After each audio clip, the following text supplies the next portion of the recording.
Cet outil peut être utilisé à plusieurs moments. Il est même recommandé de l'utiliser à plusieurs moments.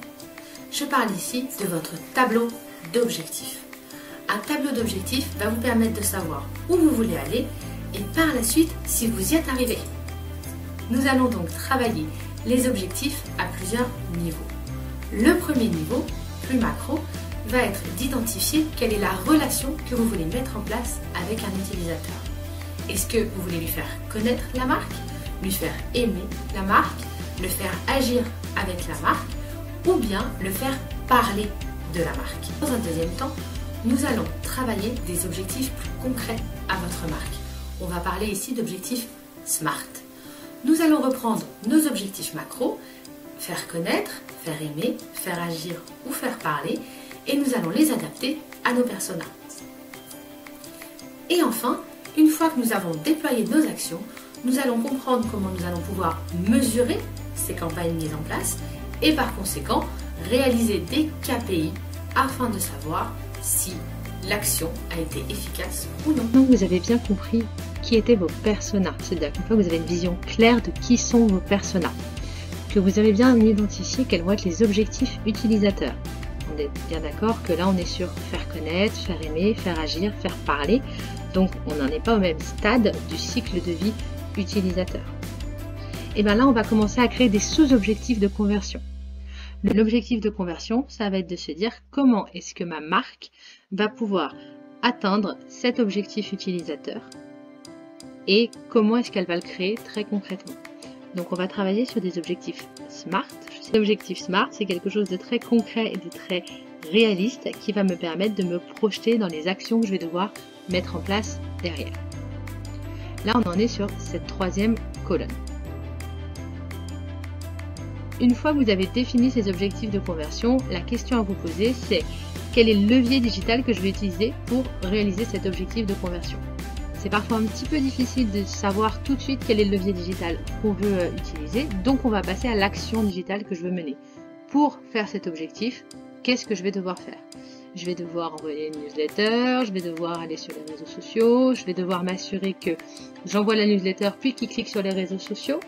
Et dans ce cas, comment est-ce que je fais en sorte de bien faire le lien? Quel est le CTA, Call to Action, que je vais mettre en place? Et donc vous voyez qu'automatiquement vous allez identifier les leviers digitaux qui vont apparaître et que vous allez utiliser.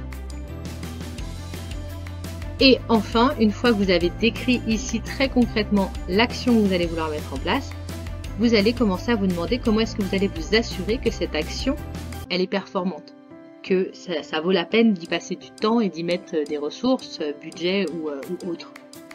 Et là, on va commencer à travailler les métriques. Les métriques, c'est ce qui va venir derrière constituer un KPI. La métrique, c'est vraiment un petit élément qui va me permettre de valider que l'action que j'ai mis en place a un impact. Et on verra après si l'impact il est positif ou négatif.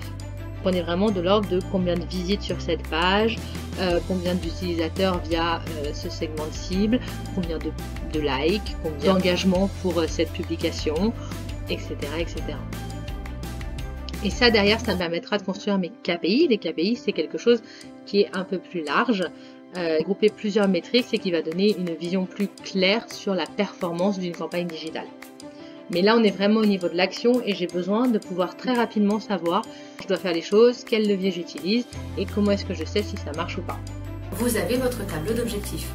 Alors ce tableau d'objectifs, vous pouvez le mettre en place très tôt, avant même de construire le détail de vos campagnes, ou bien plus tard, après avoir identifié tous les leviers d'action et les actions que vous alliez mettre en place.